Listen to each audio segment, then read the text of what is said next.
Hey there Shredders, my name is Austin and I'm here today to bring you a review of the Schecter Solo 2 custom guitar. Now this guitar is nothing new from Schecter. It's been offered for a number of years. In fact, I've owned mine since late 2019, but you can still buy it brand new. If you've followed me for any amount of time on my social media platforms, you've probably seen me use this guitar a number of times. It's because it is a fantastic workhorse value proposition guitar that actually compares to some guitars way above its price range. It's a mid-tier offering from Schecter. It ranks above their standard and special offerings, but below the Apocalypse and their newest Supreme offerings. It's a single cut guitar, but it's a modern take on it. So it kind of compares to the Les Pauls that have been around for 70 plus years, but just with this modern edge, but it's done in a very tasteful way. Now, Schecter Guitar Research was founded in 1976 by David Schecter in California. They originally made replacement parts for Fender and Gibson guitars, but after a while, they shifted to making premium custom shop guitars with exceptional quality and a high price tag. These are very valuable in today's market, by the way. Go check them out. The company was briefly owned by a group of Texas investors from 1983 until it sailed to Hisataki Shibuya in 1987. Shibuya is a notable investor and entrepreneur who also owns ESP Guitars and the Musicians Institute. The company now produces guitars, basses, and effects pedals through its core brand and its subsidiaries, which are used by several notable artists. But before we get started with today's review, if you're new to the channel, please consider liking and subscribing, maybe drop a comment about what you liked. The more of the activity that is on the channel, the more the algorithm will bless us, and then we can hopefully grow the channel to a point where brands might notice and send me guitars to review. That way I can bring you the newest, latest, and greatest every year. So thanks in advance. I also owe a quick shout out and a huge thank you to Michael Ciravolo and Adam Murphy from Schecter Guitars. That is their president / CEO and their artist relations manager.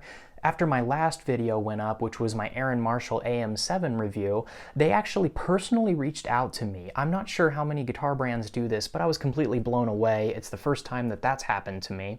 And they sent me some merch. So I actually got the shirt I'm wearing right now, another shirt, a really cool Planet Waves lock strap with the Schecter branding on it, and then a premium winter jacket even. So a huge thank you to them. And by the way, the strap, I believe this is a new product they might be offering someday. It is a great option if you don't want to put the squeaky locking system on your guitar. You can actually just put the strap on and it locks right into place. So thank you again, I really appreciate it. As we start this review, let's first talk about price point. I feel like price point is the most important factor in this world economy where we have inflation basically eating us alive, although slowly, hopefully getting better. This is part of the custom line from Schecter. It offers several premium level guitars for relatively lower prices. I think this is where Schecter really shines. I think it's one of their best product lines, and I would love to have every single one if I could. Used, I saw this guitar selling for anywhere for $650 to $800, and then brand new, of course, it is $999.99, so basically $1,000.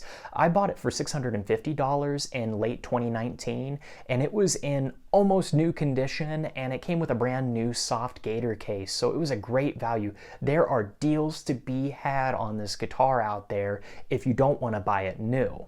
This guitar comes absolutely loaded with features and specs for this price point, especially since it's just a single cut Les Paul style guitar. So let's get into it. Mine is the trans black burst finish. You can also buy this in gloss natural burl, and aged black satin. All these finishes look great. You can't go wrong with any of them. There is a mahogany body with a flame maple top and multiply binding. 3-piece mahogany neck with a volute and set neck construction, mother of pearl block inlays that look beautiful on this dark, rich ebony fretboard. 24.75-inch scale neck, 22 extra jumbo frets, a thin C neck profile, which is very comfortable to play.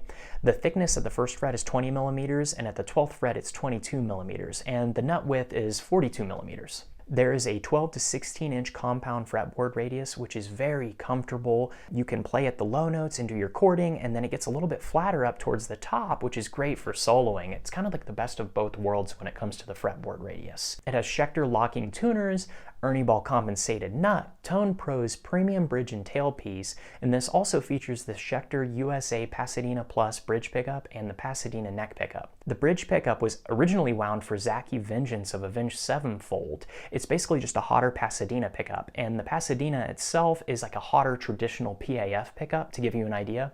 These were great pickups, but I actually purchased the guitar to be a permanent home for my Slash Signature Alnico 2 Pros.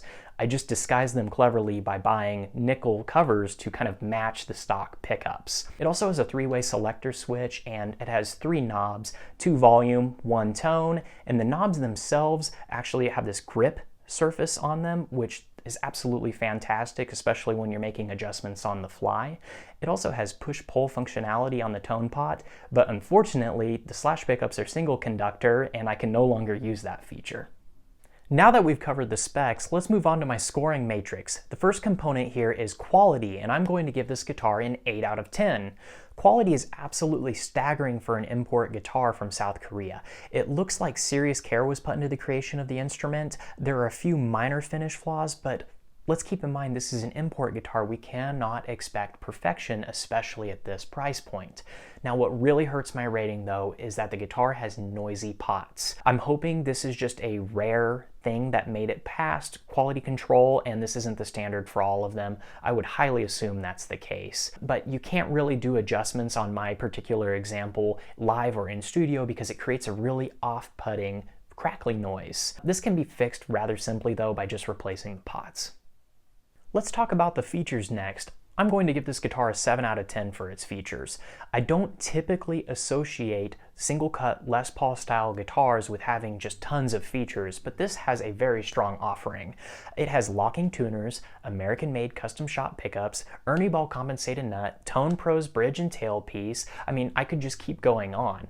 It doesn't offer the same pickup selector options that you might find on more modern focused guitars like the Ibanez AZ, the Abasi Larada, the JP or Majesty, but I personally didn't buy this guitar for its versatility. I bought it for rock and roll, and it does the job exceptionally well with the features that it has. I would say that this guitar in its stock form offers all of the features that 99% of guitarists could ever need. Still, give it a great rating here. I think what would really help it are glow-in-the-dark side dots, stainless steel frets, hip shot locking tuners, and an additional tone pot to kind of have the 4-knob layout that is similar to the Gibson Les Paul. I think that would really help, maybe bring it up to a 9 out of 10. But again, this is a great offering, especially at this price point. Here we get to where the guitar really shines, and that is value. I'm going to give this guitar a perfect score, a 10 out of 10. If you are after a single cut guitar and don't want to break the bank on a Gibson Les Paul, this is arguably one of the best guitar bargains on the market. As I said earlier, I purchased this guitar used with a brand new Gator case for $650 back in 2019. Values in today's market seem to fluctuate between $650 and $800 on average, depending on condition. I would say $750 would be that really nice sweet spot for you to pick one up. Even at its full retail price, this guitar is worth every penny. It doesn't come with a case, which is normally something I would knock a point off for, but this is such a great value proposition that bats well above its average that I am not going to knock it here. Even if you aren't on a budget, this is a great addition to your collection. Another point where this guitar really shines is its aesthetics. I'm going to give this guitar a 9 out of 10. Now, I know that looks are highly subjective, but there are a lot of typical single cuts out there, and I think this stands out a bit based on its beautiful looks. It has a lot of the same single cut amenities here, but the aesthetic looks great to me. This guitar is fantastic both in the studio and on stage. The mahogany body even has figuring in it, which I wouldn't expect in a guitar of this price. I'm going to try to capture it for you here on camera. The natural sides and back pair perfectly in contrast to the trans black burst color finish on the front. The binding, classy headstock, and chrome hardware really complete the whole visual for me, and I prefer the look of this guitar to many higher priced options on the market. The one complaint that I have is that this guitar has 3 knobs instead of 4. I just think that the 4-knob setup that you typically see on a Gibson Les Paul or an Epiphone Les Paul is just more visually appealing to the eye, to me. The final category in my scoring matrix is going to be playability, and I'm going to give this guitar an 8 out of 10. Single cut guitars are a mixed bag for me. I don't usually enjoy the playability of your traditional Les Paul. However, this guitar takes everything I dislike about that and at least attempts to fix it. The guitar itself has a gloss finish, but the neck is satin, which is very comfortable and allows you to play faster. Schecter's thin C neck profile feels great, and the guitar has a volute, which is a must-have for me. The body is thinner, and it has a lighter weight relative to a Gibson Les Paul, so it's less cumbersome in the studio and on stage. To round out the playing experience, the guitar has perfect cutaways for your hand to reach the higher frets. The shape isn't inherently the most ergonomic, but Schecter really did everything they could to make it as comfortable as possible without sacrificing ergonomics. Last summer, I played a $5,000 Gibson Les Paul at a guitar center, and personally, I enjoyed the Schecter more than it. Now, it probably needed to be set up, needed some new strings, but just at first impression, I greatly prefer how the Schecter Solo 2 plays. It doesn't reach the heights that I experienced with my Schecter AM7, Ibanez RG, or Ibanez AZ, and when it comes to more intricate playing, I prefer to use those options. Another note is the neck sometimes requires some adjustments depending on the season, but this can be mitigated with the use of a humidifier and dehumidifier. This year I have both of those, and I haven't had to adjust the neck once. Before we total our score and conclude the review, let's go ahead and take the guitar for a playing test. I'm going to be plugged into my Neural DSP Quad Cortex, which is going through Reaper, and I'm going to play a few of my favorite amps and really put this thing through the paces to give you somewhat of an idea of what it sounds like with the Slash signature pickups installed.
Our final score today is going to be 42 out of 50, giving this guitar a good rating.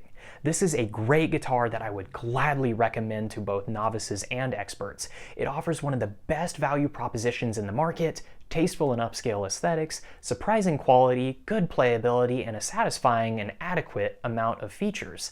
Inflation has greatly affected a large amount of the population, so watching where your hard-earned money is spent is more important than ever. Luckily for us all, Schecter Guitar Research is providing incredible budget options for us to consider without any material sacrifices. This guitar would make a great addition to your collection. Thanks for watching, and before heading out, please consider liking, subscribing, maybe drop a comment, let a friend know. I'd love to have you on the channel for the next video. Thanks, bye.